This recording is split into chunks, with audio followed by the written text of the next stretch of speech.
impeachment.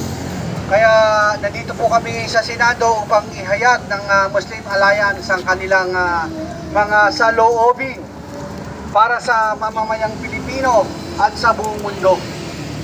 Andito po ngayon si Ka Eric na magsasalita para sa ating mga kababayang Pilipino at sa ating mga kababayang mga Muslim. Pakita natin si ito lang.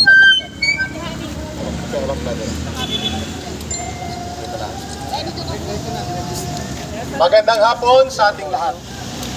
Makasaysayan ang araw na ito kung saan ang akala ng mga abusadong politiko ay tatahimik ang taong bayan kapag sila ay gumalaw sa pera at poder para tanggalin ang sovereign authority and mandate given by the Filipino people to the Vice President Sara Duterte.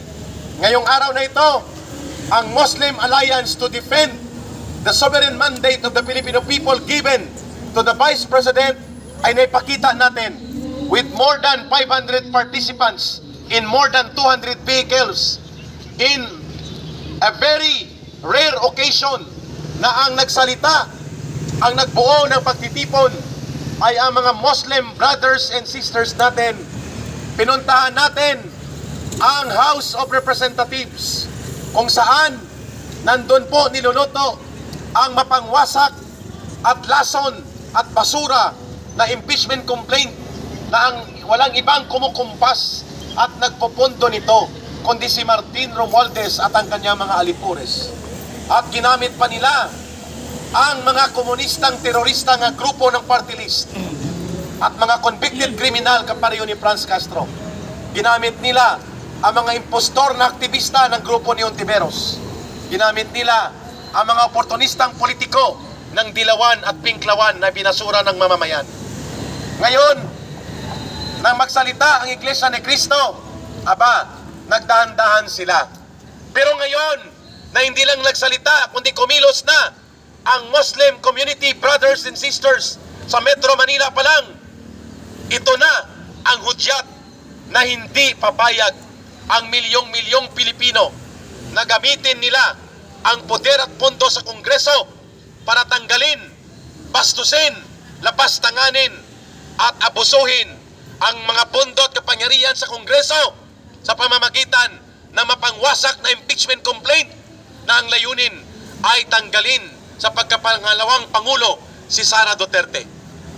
Ang Muslim Alliance to defend ang sovereignty at ang integrity ng opisina ng Vice Presidente at ang panawagan na dumadagundong sa kalsada kanina, no to impeachment of Sara Duterte, ay isang hudyat na ang mga Muslim brothers and sisters at ang iba pang sektor ng lipunang Pilipino ay hindi tatahimik at hindi papayag na mailulusot ang mapangwasak at hindi makatarungan at napakalubha na mga paglabag sa proseso ng demokrasya at institusyon ng Kongreso ang itong mapangwasak na impeachment complaints laban kay Sara Duterte.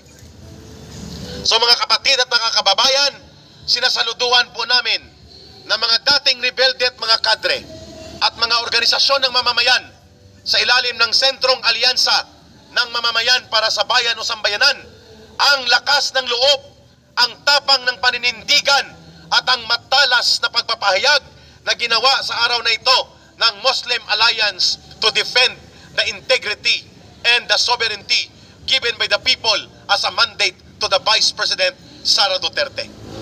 Maraming salamat sa ating mga Muslim brothers and sisters sa inyong matapang at malakas ang loob na uri ng pagpupukaw sa mamamayang Pilipino at definitely hindi ito ang katapusan na pagkilos natin. Naririnig natin, nag-o-organize na rin ang Muslim Alliance for the Defense of the Integrity and Sovereignty of the People sa kanilang ibinigay na mandato sa Vice Presidente. Naghahanda na sa Cebu City ngayon. Ganon din po sa Cagayan de Oro at iba pang panig ng Metro Manila. At kapag nagsalita ang Muslim brothers and sisters, iisa lang po ang kanilang aksyon. Tumutugon sila sa kung ano ang tama, ano ang matuwid, at ano ang nararapat sa ikabubuti ng ating bansa at ikabubuti ng sambayanang Pilipino.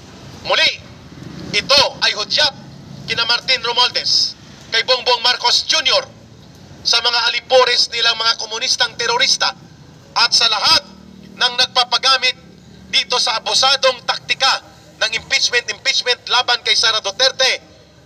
Hindi kayo titigilan ng pagpapahayag at pagtutol ng sambayanang Pilipino.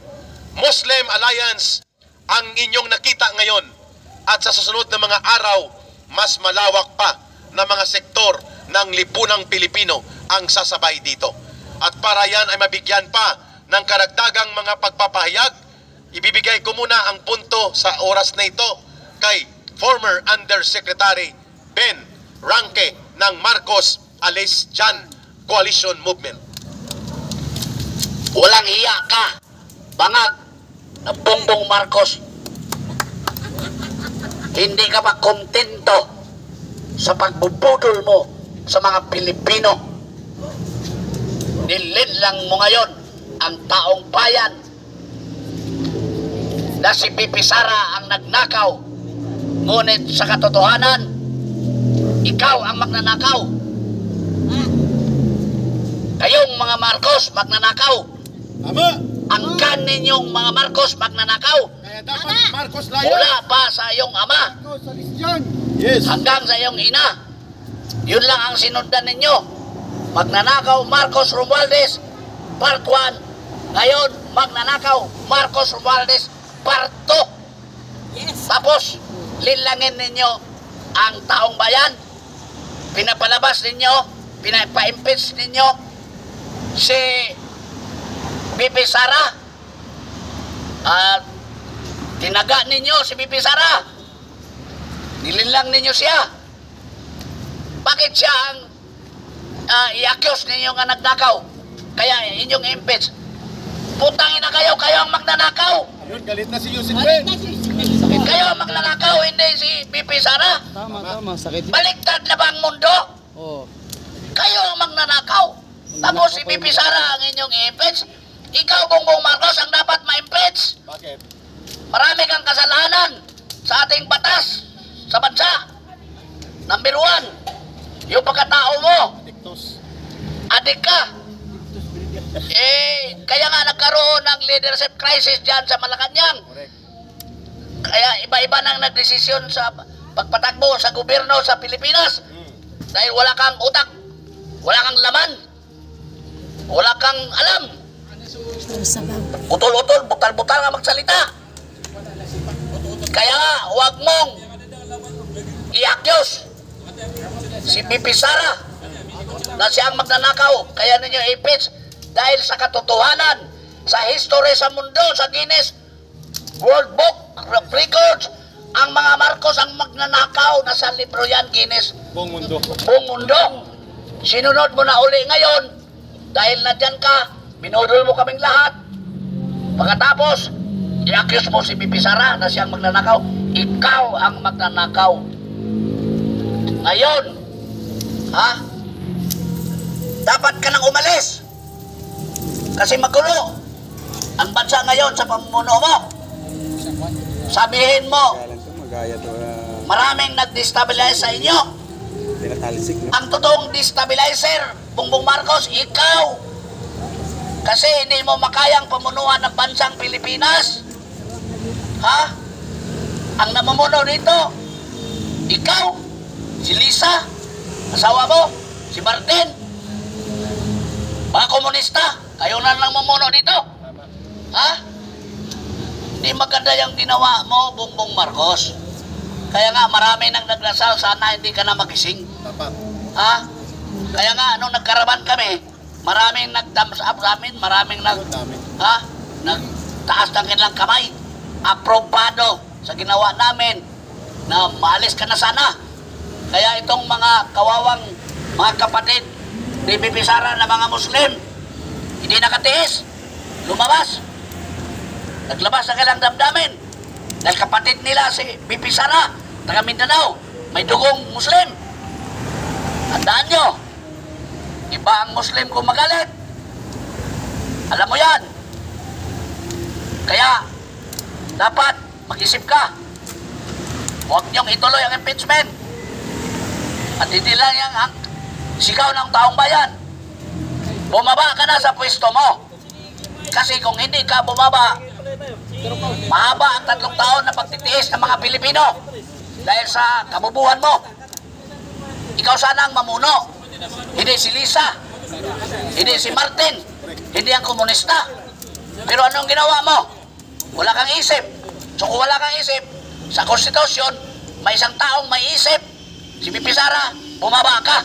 Ibigay natin kay Pipi Sara ang pamumuno habang may naiwan pang 3 taon na ang mga Pilipino ay wala nang pagmamahal sa iyo. Ulitin ko, hindi mo lang binodol ang mga Pilipino. Hiniglang mo pa ang mga Pilipino ngayon na si Pipi Sara ay binintangan mong nagnakaw. Ang katotohanan, ikaw ang magnanakaw sa pira ng bayan. Lahat ng Marcos, Romualdez at mga kasama niyong mga politiko, magnanakaw kayo. Kaya nga, bumaba na kayo. Marcos alis! Marcos alis! Marcos alis!